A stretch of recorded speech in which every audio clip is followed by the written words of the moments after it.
The December morning had dawned unusually clear over London, a phenomenon so rare that it immediately drew comment from Mrs. Hudson when she brought up our breakfast. "Mr. Holmes, Dr. Watson, have you looked out the window this morning? I cannot recall the last time we could see all the way to Regent's Park without the usual fog obscuring the view. It's quite unnatural, if you ask me." Holmes, who had been absorbed in his morning papers, looked up with interest. "Unnatural indeed, Mrs. Hudson. December in London without fog is like tea without the cup. The essential element is missing. I wonder what meteorological anomaly has produced such clarity." He rose and crossed to the window, gazing out at the unusually visible cityscape with an expression that suggested his mind was already working on some problem. I joined him at the window and had to admit the view was remarkable. The familiar streets of Baker Street stretched away with unprecedented clarity, every building sharp against the winter sky. The usual grey veil that softened London's harsh edges was entirely absent. Perhaps it's simply a change in weather patterns, Holmes. Surely even London's fog must occasionally lift. "Perhaps," he murmured, though his tone suggested he was not convinced. "Yet I have lived in London for many years, Watson, and I cannot recall such persistent clarity during winter. For 3 days now, the fog has been entirely absent. Most curious." Before I detail the remarkable events that followed, permit me to address those who find value in these chronicles of mystery and detection. If these accounts bring any interest or instruction to your days, I would be grateful for your support through a subscription, a like, or by sharing these stories with fellow admirers of the curious and unexplained. Such gestures ensure these tales continue to reach their audience. With that courtesy extended, let us proceed to what became one of Holmes's most unusual investigations. That very afternoon, our contemplation of London's strange clarity was interrupted by the arrival of Inspector Gregson from Scotland Yard. He entered our rooms with an expression of considerable bewilderment. "Mr. Holmes, Dr. Watson, I have come to you with what may be the strangest case I have encountered in 20 years with the Metropolitan Police. People are reporting crimes that never happened." Holmes's eyebrows rose with interest. "Crimes that never happened? Pray explain, Inspector." Gregson settled into the chair Holmes indicated and pulled out his notebook. "Over the past 3 days, coinciding, I might add, with this unprecedented clear weather, we have received no fewer than 17 reports of robberies, assaults, and various other crimes, allegedly occurring in fog-shrouded locations.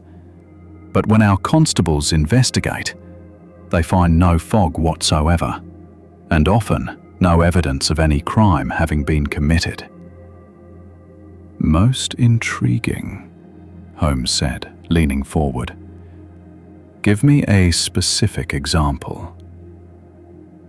"Yesterday evening, a gentleman named Mr. Edward Hartley reported being attacked and robbed while walking through the fog near the British Museum.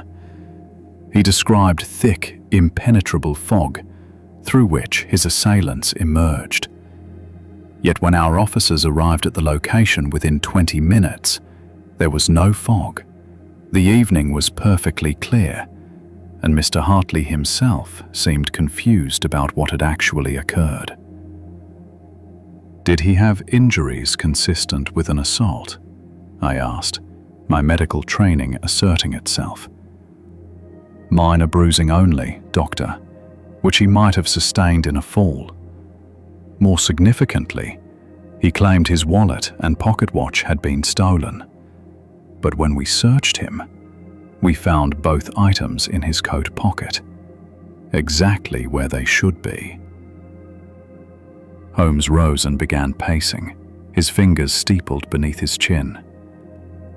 And the other reports? Do they follow a similar pattern? Every single one, Gregson confirmed. Victims report crimes occurring in thick fog, yet there is no fog. They claim items have been stolen, yet the items are found on their persons. They describe injuries they do not have. It's as though they're all sharing the same delusion, or experiencing something that appears real but is not, Holmes murmured. Inspector, were any of these alleged victims known to you?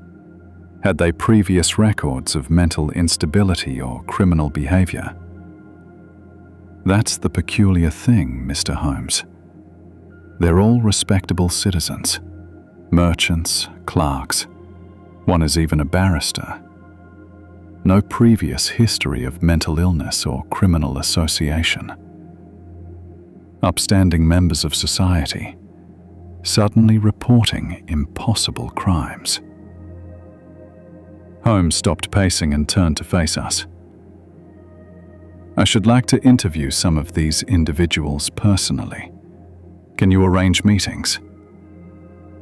I can bring Mr. Hartley here within the hour, if you wish. He's been quite insistent that something happened to him, despite the evidence to the contrary. Within the hour, as promised, Gregson returned with Mr. Edward Hartley, a well-dressed gentleman of perhaps 45 years, who appeared both confused and agitated. Holmes invited him to sit and began his questioning with characteristic directness. Mr. Hartley, I understand you reported being robbed in fog near the British Museum yesterday evening. Tell me exactly what you remember, leaving out no detail, however small. Hartley took a deep breath and began his account. I was walking home from my club around 8:30. As I passed along Great Russell Street, I encountered the most extraordinarily thick fog I have ever experienced. It seemed to come upon me quite suddenly, as though I had walked into a wall of grey vapour. Visibility was reduced to perhaps 3 feet at most. Had there been fog earlier in the evening? Holmes asked. No, that's what was so peculiar. The evening had been clear when I left my club, but this fog was so dense, so impenetrable, that I could barely see my own hands. I proceeded cautiously, using the railings along the street to guide me. And then, out of the fog, 2 men appeared. They demanded my valuables. When I hesitated, one struck me, and I fell. They rifled through my pockets, took my wallet and watch, and vanished back into the fog. And then, I lay there for several moments, quite dazed. When I finally gathered myself and stood, the fog had completely vanished. The street was clear again. I felt in my pockets and found, to my astonishment, that my wallet and watch were still there. I cannot explain it, Mr. Holmes. I know what I experienced, yet the evidence suggests it never happened. Holmes studied him carefully. During this encounter, did you smell anything unusual?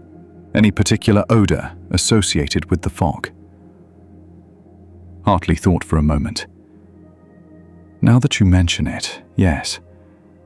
There was a peculiar sweet smell, almost medicinal.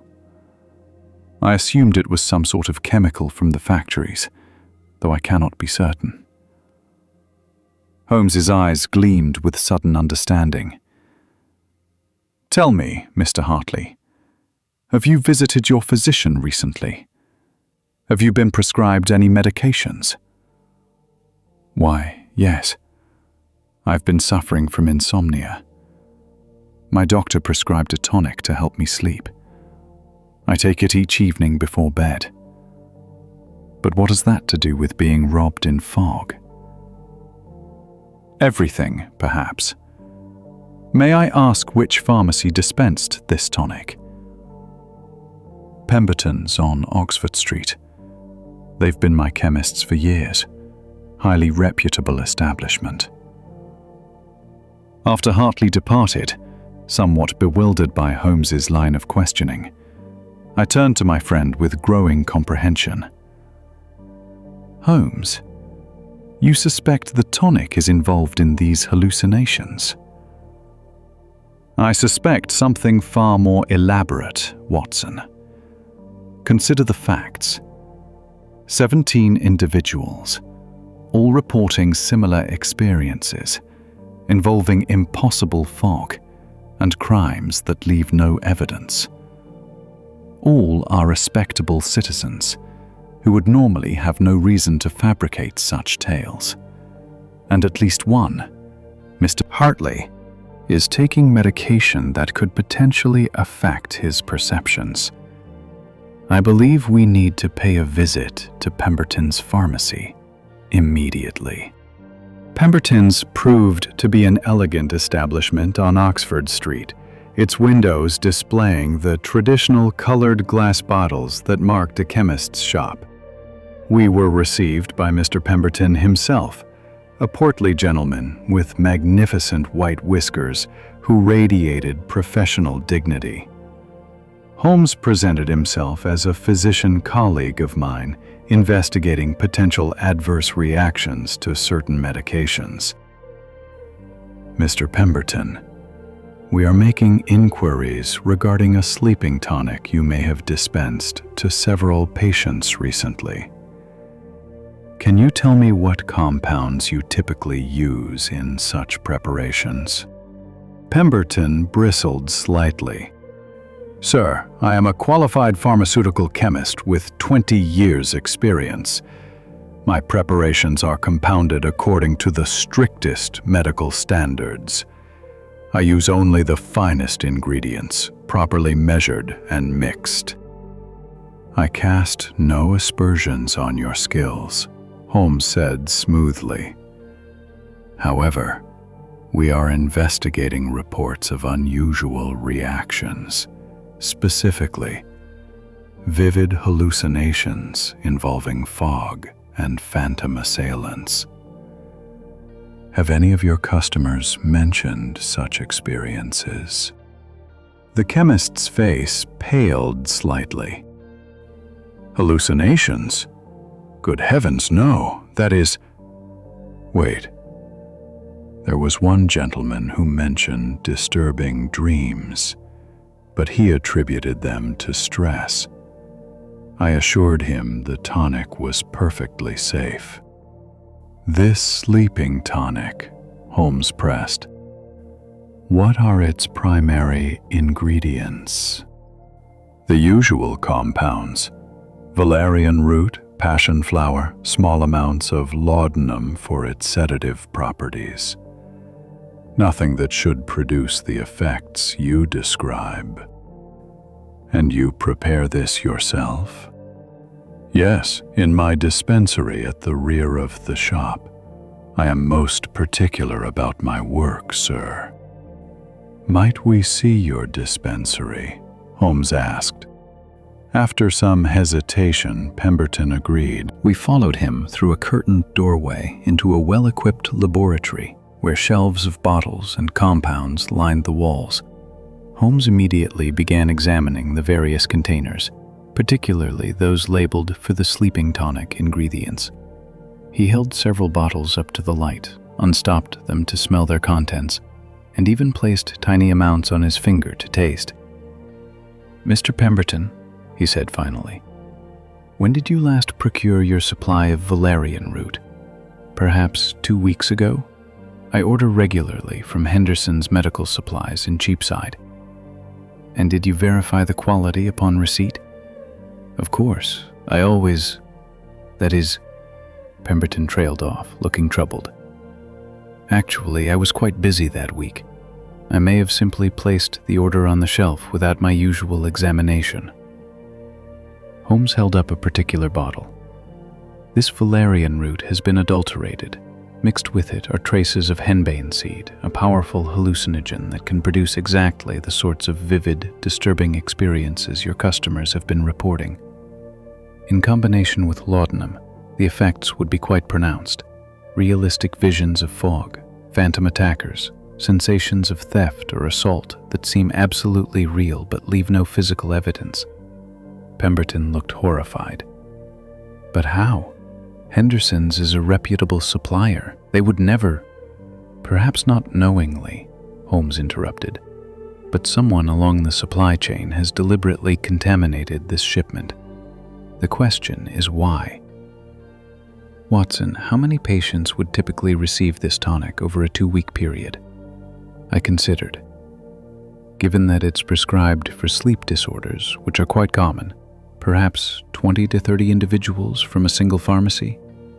Multiply that across multiple pharmacies if the contamination is widespread. Precisely, Holmes said grimly. We may be looking at scores of people experiencing these false memories and hallucinations. But to what end? What does the perpetrator gain from creating an epidemic of phantom crimes? The answer came that very evening, when Inspector Gregson returned to Baker Street with urgent news. Mr. Holmes, we've just had a report of an actual crime. A significant theft of chemical compounds from a warehouse in Southwark.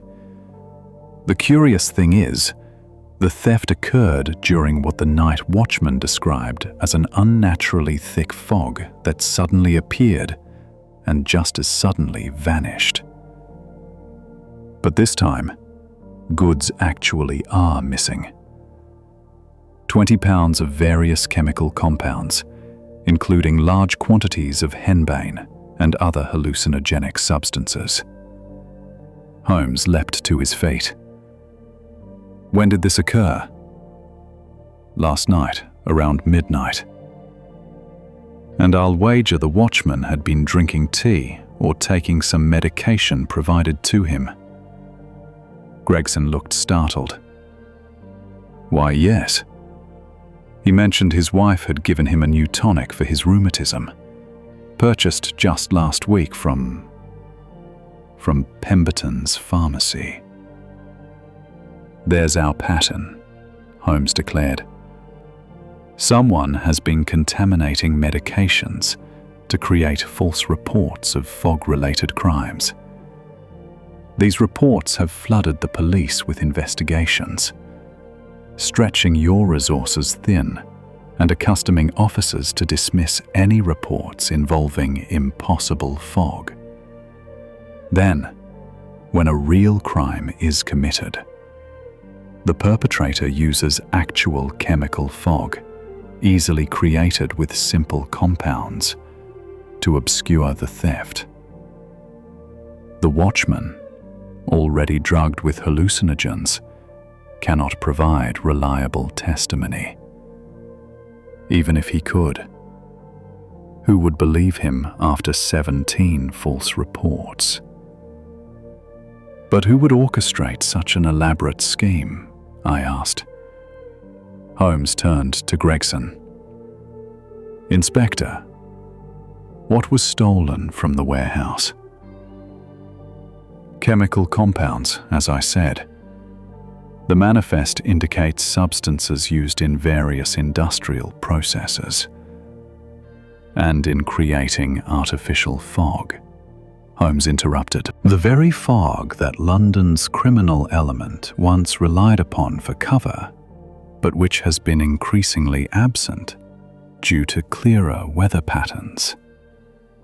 Someone has decided to manufacture what nature no longer provides. They contaminated the medication supply to create a screen of false reports, then committed a real theft, hidden behind chemically generated fog. A brilliant scheme, really. Diabolical, but brilliant. Over the following week, Holmes's deductions proved accurate. Working with Scotland Yard and the pharmaceutical supply companies, we traced the contamination to a disgruntled former chemist named Marcus Whitfield, who had been dismissed from Henderson's medical supplies. He had deliberately adulterated shipments of valerian root with henbane, knowing it would create vivid hallucinations in patients taking sleeping tonics. When arrested, Whitfield confessed to the entire scheme. He had partnered with a gang of thieves who planned to use manufactured fog to commit a series of major robberies. The contaminated medications created a fog of confusion in the public mind, making actual fog-related crimes easier to commit and harder to investigate. The warehouse theft had been merely the first of a planned campaign. The absence of natural fog this December created an opportunity. Holmes explained to me as we sat before our fire that evening, London's familiar grey mist having finally returned.